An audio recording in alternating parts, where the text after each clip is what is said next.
Hey everybody, Jake here, and today we're going to take a look at the Pilot E95S. This is a really cool gold nibbed pocket pen from Pilot. I think it's one that's very overlooked at the moment. You don't hear too many people talk about it, but it's a very interesting pen. So let's go ahead and go into it. We'll go over the specs, do some size comparisons like neutral dislike, writing sample, and then I'll give you guys a conclusion for this pen. Alright, first up, the overall length closed of this pen is 119 millimeters. It is a pocket pen, so it's going to be small. The overall length of the body is going to be 105 millimeters. Then the length of the nib, because it's an inlaid nib, it's very long, it's going to be 24 millimeters. Length of the cap is 80 millimeters, which is also very long. And the overall length posted is going to be 147 millimeters. The weight of the body is 11 grams, weight of the cap is 6, giving an overall weight of 17 grams. Alright, we'll go ahead and get into some size comparisons here. So first off, we have the Pilot E95S at the bottom, then up to the Kaweco Lilliput, the Platinum 3776 Century, the Lamy LX, which is similar to the All-Star and Safari, and then the Pilot Vanishing Point. So you can see it's a little bit larger than some other pocket fountain pens, like the Lilliput, but it's still very compact in comparison to something like, the LX, the Vanishing Point, even the 3776, which it is maybe an inch shorter than overall. Here's an uncapped size comparison. You can see it's a lot longer than the Lilliput, but still shorter than even the 3776, which itself is a very short pen uncapped. It's, usable, especially if you have smaller hands, but I wouldn't push it too much. And you can see the Lamy Safari and the Pilot Vanishing Point obviously still kind of dwarf it because they're full-sized pens. Alright, here it is with the E95S and the Lilliput posted, which I believe are going to be their most common use configurations. And at this length, you can see the Lilliput is still, kind of in between the Lamy and 3776, but the E95S actually passes all of these pens, even the Vanishing Point to some degree. It is slightly longer when you include the nib. And even with the Vanishing Point nib, sent out the part that's past the section, or past the body, where the little feed and nib part are about the same length as the Vanishing Point, a little bit longer. So you get a very long pen when this is posted. Alright, one last size comparison here. I just have a picture of my dog sleeping on the couch in a very strange position. Here's the pen next to him. This has no relevance to the size, I just want to show you guys how cute he is. Alright, on to what I like about the pen. So the first thing that I like about the pen, and the thing that I like the very most, that really took me by surprise, is this nib. This writes so freaking well. It is ridiculously smooth and wet. Hope no one's watching this with closed captions out of context, but this is such a good nib. It literally competes directly with my Lamy 2000. This is not my pen, unfortunately. This is my wife's pen, but I'm getting one. I'm gonna buy one, probably in the burgundy and silver, because I find it more appealing. But this nib made me want this pen so bad. It is a medium, as are most of my pens, and most of the pens that she has as well. But this nib writes so well. It's soft, it's very springy. It's not flexible, but it's soft, it's springy, it's wet, and it's so smooth. Pilot really knocked it out of the freaking park with this one. I will say, for reference though, this nib is a lot wider than the Pilot Vanishing Point, for example, in medium, or the Pilot Metropolitan in medium. This is a lot more similar to a Western medium nib. Next thing up is going to be the size and the weight. So obviously, with this pen, capped and everything, it's pretty small, diminutive. But when you cap this pen, it becomes a very usable size, very nice size, and the weight is decent. It's not so insubstantial. There's enough, small metal components in this that it makes it reassuring to hold in your hand without being overly heavy or anything like that. Next thing is going to be the aesthetic. I really like this pen. Certain aspects of it, such as, the little band here where it says Elite and things like that, the sort of lines, the design of the clip. It's sort of Art Deco, in my opinion, and I really, really like that. There are a few issues with the looks of it that we'll get to later, but the way they've done this is just fantastic. It's really, really nice. The pen looks very vintage, and it's just a lot more interesting than a lot of the designs that you see coming out of Japan. Not that they're not interesting, but they're usually very simplistic, very basic, classic designs. This is something with a lot more visual appeal, and it certainly appeals to me. Next thing is going to be the clip.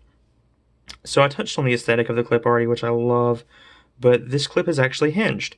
So what that means is you can lift up here, and it is hinged. So instead of bending, you can hear that snap there. Instead of bending, it just lifts up. It's very, very easy to get in and out of your pocket. It doesn't have a ton of ramp, but it fits very well with the pen.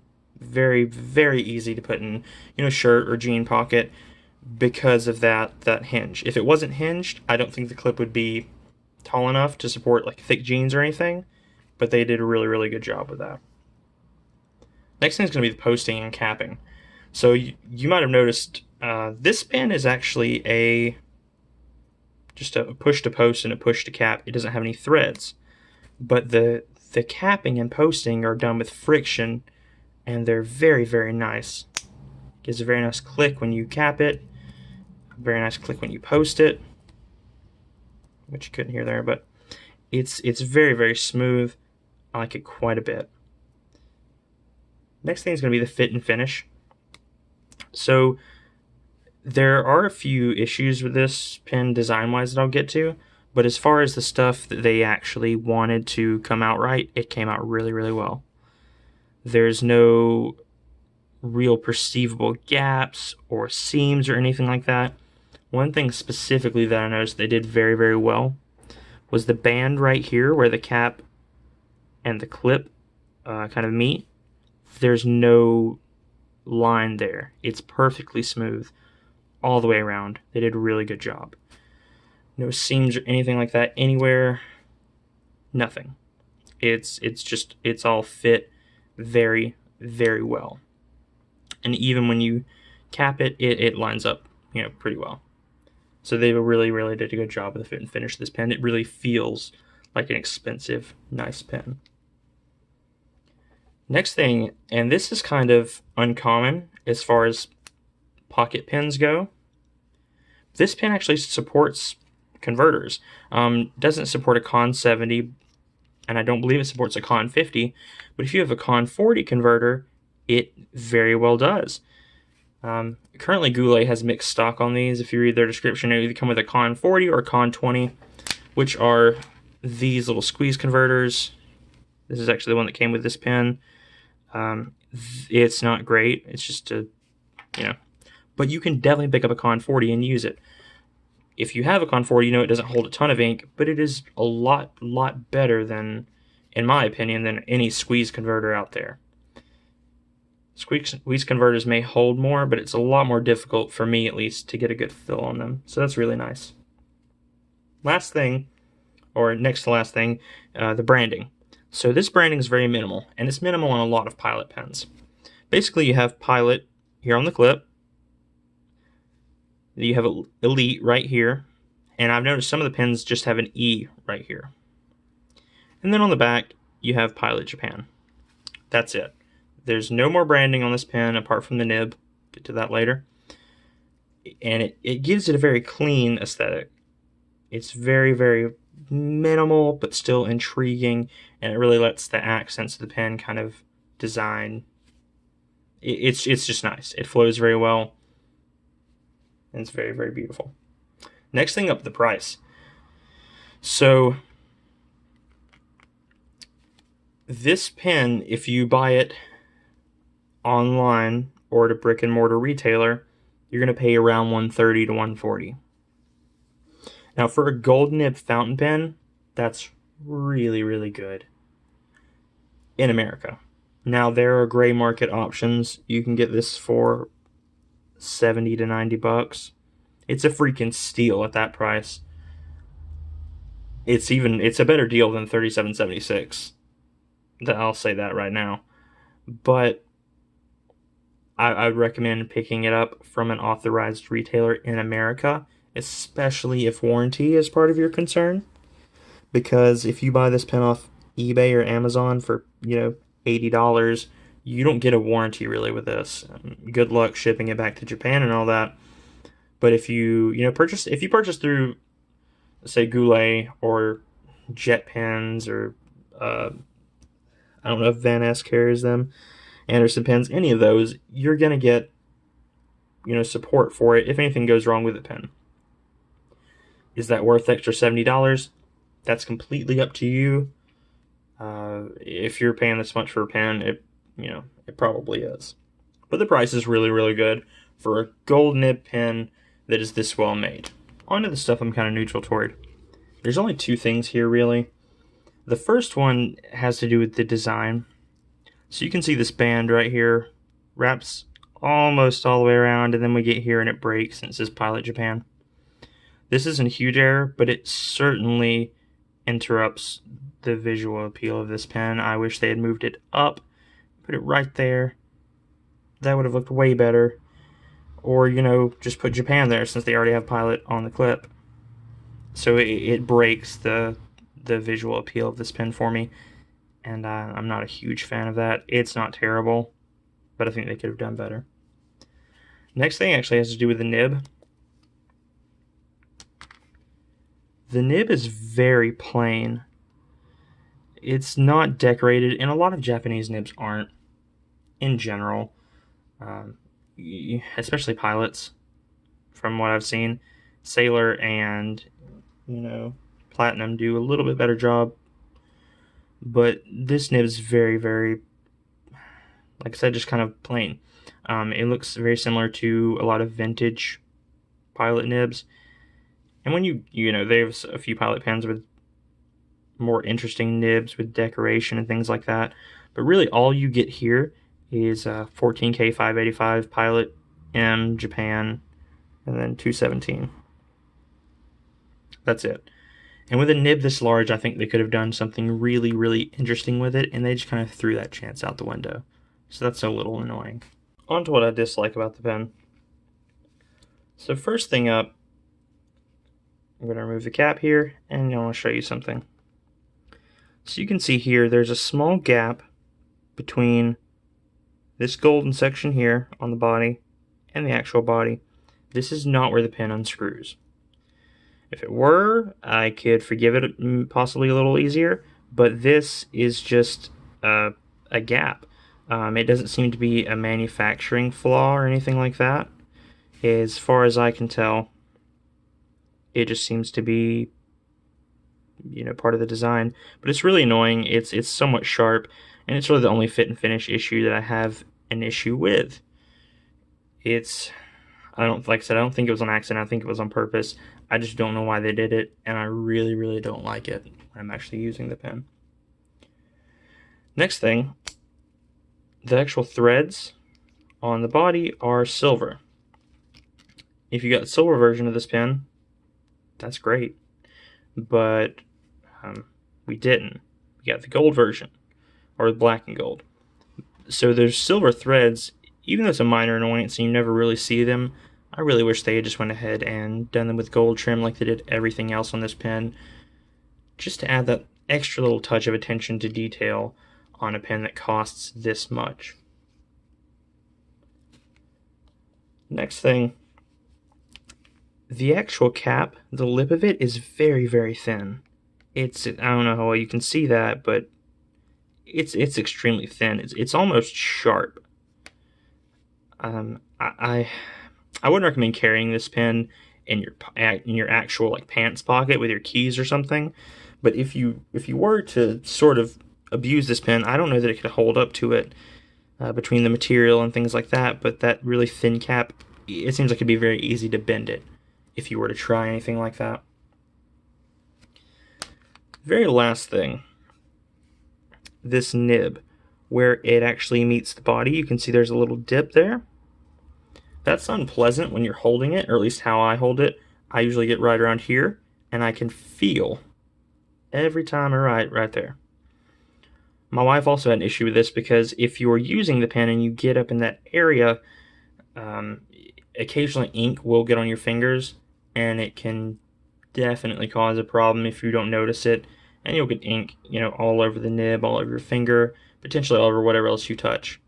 So it's just something small that's kind of annoying. I wish they had maybe pushed that up just a little bit more, made the nib a little shorter, especially if they were going to leave it, as boring as it is. Here we have the Pilot E95S. And this is a medium 14 karat gold nib. The ink is actually J. Urbon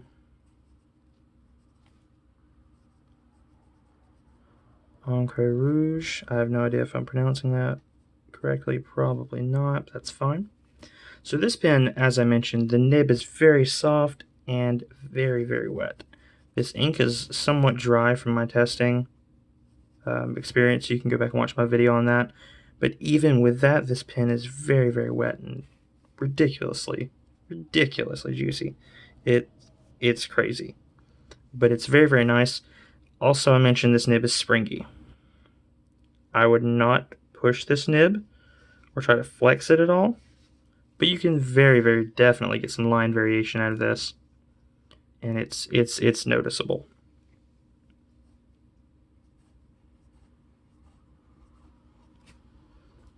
So you can see there, it's, like I said, it's not crazy, but it's certainly there. And I think if you pushed it, you would probably spring the nib, and I wouldn't recommend that because that nib's not replaceable. But if you want to try to get some variation, or if you apply a little extra pressure, you're going to notice a difference. On to the conclusion. So I feel like this pen has been overlooked by me and probably a lot of other members of the fountain pen community.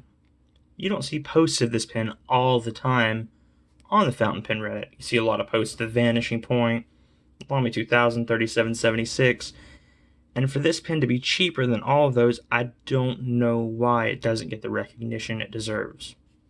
Maybe because it's a pocket pen and people think it's smaller than it actually is. It's not that small. It's a very usable length every day, and it's actually coming out longer than the Vanishing Point. So if you have larger hands but you want a more compact pen, I think this would be a great option for you. Or if you're looking for a more compact pen that's kind of in that upper price range, that looks very classy, very refined, this is a great option. It's also a wonderful, wonderful option if you're looking for an entry-level gold nib.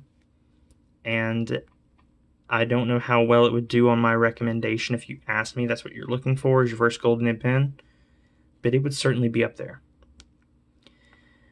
This pen has actually made me decide to do a future video on entry-level gold nib pens.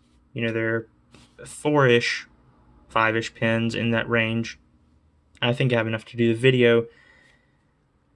And a big reason of it's just to bring recognition to this pen because it's so overlooked. And I wouldn't have paid attention to it either. Realistically, the only reason we picked this up is because my wife hates it when pens have screw-off caps.